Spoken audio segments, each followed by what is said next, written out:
Hello प्यारे बच्चों, BSA Shankar sir Navodaya में स्वागत है। आज हम साधारण ब्याज का बहुत ही महत्वपूर्ण सूत्र को बहुत ही सरल तरीक़ा से आप लोगों के सामने पेश करते हैं। जैसे कि देखो, साधारण ब्याज का सूत्र आपको रटने की ज़रूरत नहीं है। जैसे हमको मालूम है कि साधारण ब्याज में क्या क्या लगता है, मूलधन लगता है, दर लगता है, समय लगता है, फिर 100 गुणा करके साधारण ब्याज करते हैं। तो हम सिर्फ इसी बस को अगर याद कर लेते हैं इस लाइन को, तो बाकी हमको सूत्र को याद करने की ज़रूरत नहीं है। तो चलो हम इसी को आज आप लोगों के सामने रखते हैं, बना के दिखाते हैं आपको। जैसे कि हमें पहले मूलधन के बारे में बात करना है कि मूलधन में कैसा सूत्र लगेगा। तो हम अगर मूलधन को लिख लेते हैं तो इसको ये लाइन आपको याद होना चाहिए ना, मूलधन गुणित दर गुणित समय बराबर 100 गुणा साधारण ब्याज, इस तरह। तो मूलधन में क्या होता है, चलो हम मूलधन का सूत्र बना के दिखाते हैं आपको इसी से। तो ये हुआ आपका मूलधन। तो मूलधन को बराबर क्यों, क्योंकि हमको मूलधन का सूत्र चाहिए, तो मूलधन बराबर हुआ। तो फिर और क्या क्या है, जब बराबर करते हैं, हमें हर सवाल में बताते हैं जहाँ कोई संख्या को बराबर किए तो उसके बाद हम सीधे बराबर के उस पर चले जाते हैं। तो बराबर के इस पर क्या है, 100 लिखा है और 100 गुणा साधारण ब्याज, इस तरह हुआ ये।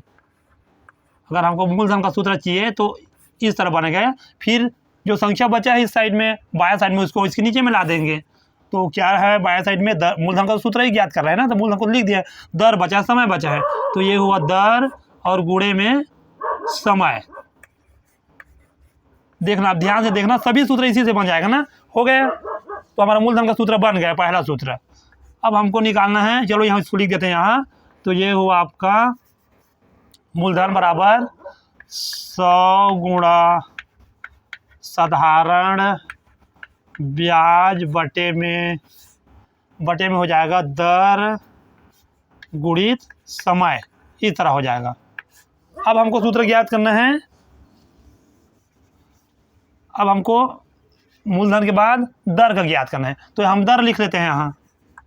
ये हुआ दर, तो दर, अब दर में क्या होगा, चलो फिर लिख देते हैं दर। तो दर को, अब हम दर को बराबर किए तो फिर बराबर के उस पर जाएंगे, तो बराबर के इस पर क्या है, फिर 100 है। तो 100 गुणा साधारण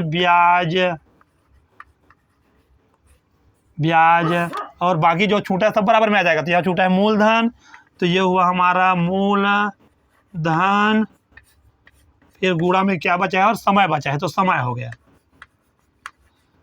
इसी सूत्र से सभी बन जाएगा ना। तो दर का सूत्र मिल गया हमको, तो चलो लिख देते हैं। दर बराबर क्या होता है, 100 गुणा साधारण ब्याज और बटे में मूलधन गुणा समय। ठीक है, दूसरा सूत्र बन गया। अब हम बनाते हैं तीसरा सूत्र। तीसरा सूत्र में क्या है, इसमें समय, तो समय को बना लेते हैं। तो अब समय को बराबर कर लेते हैं, इसी से बना रहे हैं ना सबको हम, तो अब समय को बना लेते हैं। तो ये हुआ, समय को बराबर किए, तो समय को बराबर किए तो अब सीधा बराबर के उस पर क्या क्या लिखा है, 100 लिखा है। तो 100 को लिख दिया, उसके बाद क्या लिखा है यहाँ, साधारण ब्याज। तो फिर 100 गुणा साधारण ब्याज ऊपर में हो जाएगा। बहुत सरल तरीका होता है ना, आपको पूरा सूत्र रटने की जरूरत नहीं होता है, सिर्फ ये लाइन को आप याद कर लो, सभी चीज़ सभी सवाल पर इसी से बन जाता है। तो ये हुआ। अब यहाँ जो छूटा है उसको फिर लिख दो। तो यहाँ हमारा छूटा है मूलधन और गुणित में दर। ठीक है, तीसरा सूत्र भी बन गए। तो यहाँ लिख लेते हैं जो है। तो यहाँ है 100 गुणा साधारण ब्याज और बटे में, पूरा लिख देता हूँ, चलो अब लिख रहा हूँ सबको। तो मूलधन और गुणा दर, इस तरह हो गए। अब हमारा समय का सूत्र भी बन गया ना हमारा। अब बचा साधारण ब्याज का सूत्र। अब साधारण ब्याज का सूत्र हम बना के दिखाते हैं आपको इसी से। सिर्फ एक सूत्र आपको याद करना पड़ेगा ना, यही लाइन बस, सिर्फ मूलधन गुणित दर गुणित समय बराबर 100 गुणित साधारण ब्याज, फिर सभी सवाल इससे हल हो जाता है।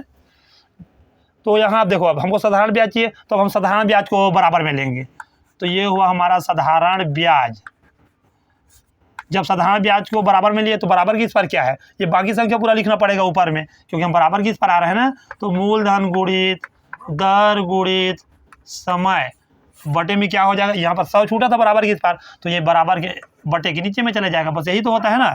तो साधारण ब्याज का सूत्र मिला हमको, मूलधन गुणित दर गुणित समय और बटे में 100, इस तरह होगा ना। तो यही होता है, बस इसमें हम मान भर के ना जिसको याद करना रहता है उसको वहीं पर रख देते हैं, बाकी को हम बराबर के उस पर ले जाते हैं नीचे में, क्यों गुणा में तो भाग में चले जाता है। इस तरह ये साधारण ब्याज का सवाल हल होता है। तो ये वाले सूत्र को तो याद कर लेना, लंबा को मूलधन गुणित दर गुणित समय बराबर 100 गुणित साधारण ब्याज, फिर उससे पूरा आपका सवाल हल हो जाएगा।